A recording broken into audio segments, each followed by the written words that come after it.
సంచలన వ్యాఖ్యలు చేయడం జరిగింది. దీని గురించి చదువుదాం. దమ్ముంటే సెప్టెంబర్లో అసెంబ్లీకి కేసీఆర్ను తీసుకురండి. కార్యకర్తల రక్తాన్ని అమ్ముకున్నారు. కేటీఆర్ హరీష్ ఎందుకు రక్తదానం చెయ్యరు? కేసీఆర్ కేటీఆర్. అలాగే కష్టాల్లో ఉన్న చెల్లిని కేటీఆర్ ఇంటి నుండి బయటకు పంపేశారు. అఘోరారావు యువతను రెచ్చగొడుతున్నారు. ఓడించేవారే లేరన్న వారిని యశస్విని 50,000 ఓట్ల మెజారిటీతో బండకేసి కొట్టింది. రేవంత్ రెడ్డి వ్యాఖ్యలు చాలా ఘాటుగానే ఉంటాయి, పదునుగా ఉండి సూటిగా ప్రజల్లోకి దూసుకు వెళ్ళిపోతాయి. అది మనందరికీ కూడా తెలుసు. ఇక అసెంబ్లీ సమావేశాలు ఏర్పాటు చేయాలని బావా మరిది పదే అడుగుతున్నారు. సెప్టెంబర్లో అసెంబ్లీ సమావేశాలు పెడతామని, మీతో పాటు కేసీఆర్ను కూడా సభకు తీసుకురావాలని ముఖ్యమంత్రి రేవంత్ రెడ్డి అన్నారు. 10 ఏళ్ల బీఆర్ఎస్ పాలనలో జరిగిన అభివృద్ధి, 2.5 ఏళ్ల మా కాంగ్రెస్ ప్రభుత్వ హయాంలో జరిగిన పనులపై చర్చిద్దామని తెలిపారు. ఆదివారం పరకాల సభలో మాట్లాడిన సీఎం విడతల వారీగా ఉద్యోగాల భర్తీ చేస్తామని, 10 ఏళ్లలో ఉద్యోగాలు ఇవ్వలేని వారు ఇప్పుడు మన పిల్లలను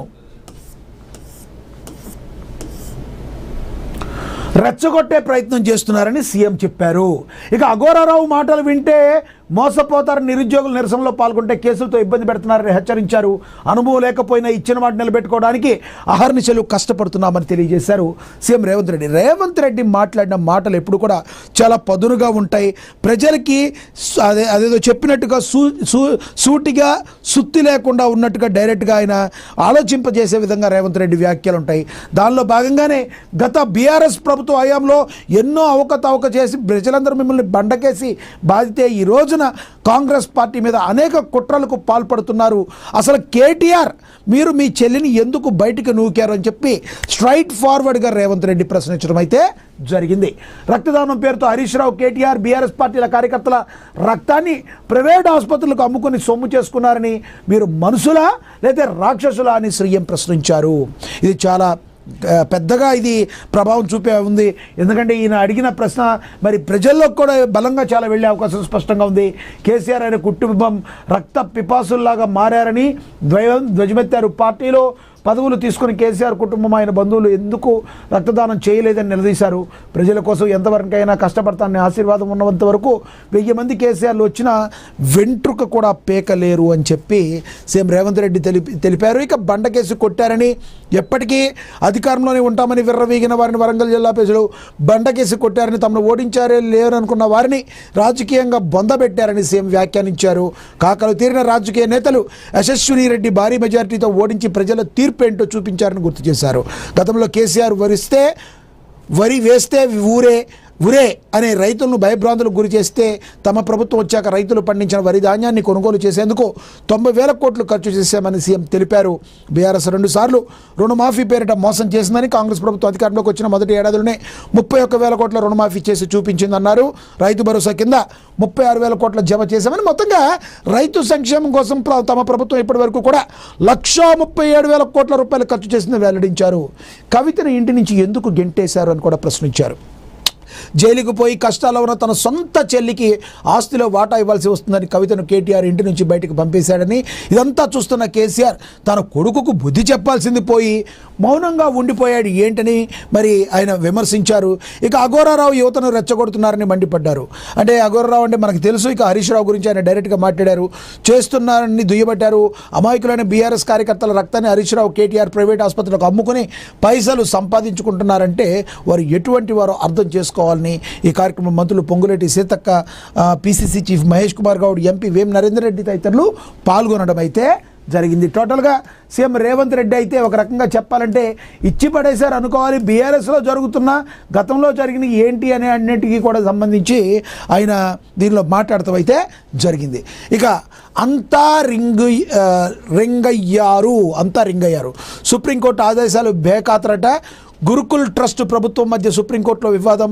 ఖానామేట్ సర్వే నెంబర్లు 11/33, 11/34లో ప్రభుత్వ భూమి గల్లంతో కేసు పెండింగ్లో ఉండగానే బరి తెగించిన బిల్డర్లు.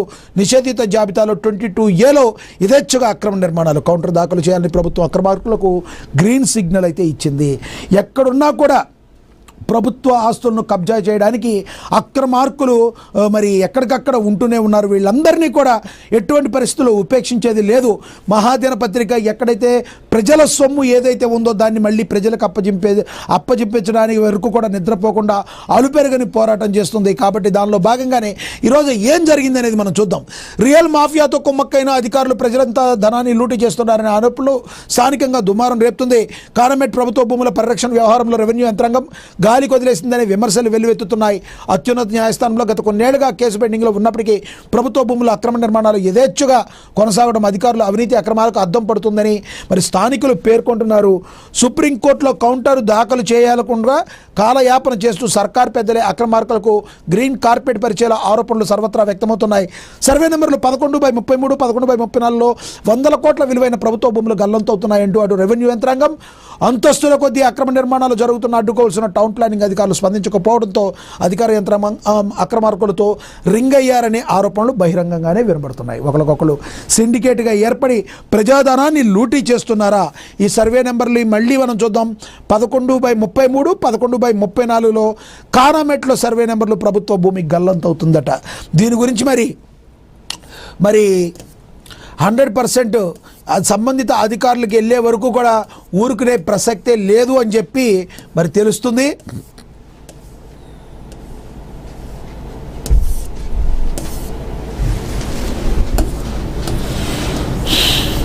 సైబరాబాద్ మున్సిపల్ కార్పొరేషన్ పరిధిలోని శేరిలింగంపల్లి మండలం కూకట్పల్లి జోన్ కానమేట్ సర్వే నెంబర్లు 11/33, 11/34కు సంబంధించి భూ వ్యవహారం మరోసారి తీవ్ర చర్చనీయాంశంగా మారింది. దేశంలోని ప్రముఖ ఐటీ కేంద్రంగా గుర్తింపు పొందిన హైటెక్ సిటీకి అత్యంత సమీపంలో కూకట్పల్లి ప్రధాన రహదారికి ఆనుకుని బుట్టా కన్వెన్షన్ పక్కనే ఉన్న కోట్లాది రూపాయల విలువైన ప్రభుత్వ భూమిలో నిర్మాణాలు కొనసాగుతుండడంపై స్థానికులు తీవ్ర ఆందోళన వ్యక్తం చేస్తున్నారు. ఎక్కడ ప్రభుత్వం అక్కడ ఉంటే రాబందుల్లాగా వచ్చి మరి దోచుకు తింటున్నారు. రెవెన్యూ రికార్డుల ప్రకారం 22A నిషేధిత జాబితాలో ఉన్న సర్వే నెంబర్లు 11/33, 11/34 పరిధిలో సుమారుగా 4,000 చదరపు గజాల ప్రభుత్వ భూమిని ఆక్రమించి యథేచ్ఛగా బహుళ అంతస్తుల కమర్షియల్ భవనాలను నిర్మిస్తూ అధికార యంత్రాంగానికి సవాల్ విసిరింది. మరోవైపు ఈ భూములకు సంబంధించి గట్కేసర్ గురుకుల ట్రస్ట్ ప్రభుత్వం మధ్య న్యాయపరమైన వివాదం కొనసాగుతుంది. భూముల హోదాపై ఇంకా తుది స్పష్టత రావాల్సి ఉందని స్థానికులు పేర్కొంటున్నారు. వివాదం న్యాయస్థానం పరిధిలో ఉండగానే భారీ స్థాయిలో కమర్షియల్ నిర్మాణాలు సాగుతూ ఉండడంతో పలు అనుమానాలకు తావిస్తుంది. సెల్లార్తో పాటు 6 అంతస్తుల నిర్మాణం పూర్తవగా 7వ అంతస్తు పనులు కూడా శరవేగంగా కొనసాగుతుండటం విస్మయానికి గురి చేస్తుంది. ఇక సుప్రీంకోర్టు కేసు క్షేత్రస్థాయిలో నిర్మాణాల జోరు కూడా ఉంది. సర్వే నెంబర్ 11/33, 11/34కు సంబంధించిన భూముల అంశం అత్యున్నత న్యాయస్థానం పరిధిలో ఉండగా అనేక భూముల్లో బహుళ అంతస్తుల నిర్మాణాలు శరవేగంగా సాగుతున్నాయి. మరి కౌంటర్ దాఖలు చేయాలని ప్రభుత్వం అక్రమార్కులకు మరి గ్రీన్ కార్పెట్ పరిచిందని కూడా తెలుస్తుంది. సెల్లార్తో పాటు 6 అంతస్తులు పూర్తి, 7వ అంతస్తు కూడా శరవేగంగా పనులు జరుగుతున్నాయి. దీని మీద ఏఎన్ఎన్ మహా కథనం అయితే మరి ప్రచురించింది. మరి ప్రజల ఆస్తి ప్రజలకు చేరే వరకు కూడా మరి అలుపెరగకుండా దీని గురించి పోరాటం చేస్తూనే ఉంటుంది ఏఎన్ఎన్ మహాపత్రిక. ఇక తదుపరి చూసుకుంటే నేటి నుంచి ఏపీ అసెంబ్లీ సమావేశాలు, వర్షాకాల సమావేశాలు. మనందరికీ తెలుసు అసెంబ్లీ సమావేశాలు ఏపీలో ఇప్పుడు జరుగుతున్నా కూడా తాను ఓడిపోయినప్పటి నుంచి కూడా ఏదో నామకే వాస్తకే 1-2 సార్లు వెళ్ళిన జగన్మోహన్ రెడ్డి ఎప్పుడు కూడా ప్రజా సమస్యల పరిష్కారం దిశగా ఎప్పుడు కూడా అక్కడ వెళ్ళలేదు. దానికి కారణం ఏం చెప్తారంటే మాకు ప్రతిపక్ష హోదా ఇవ్వలేదు అంటారు.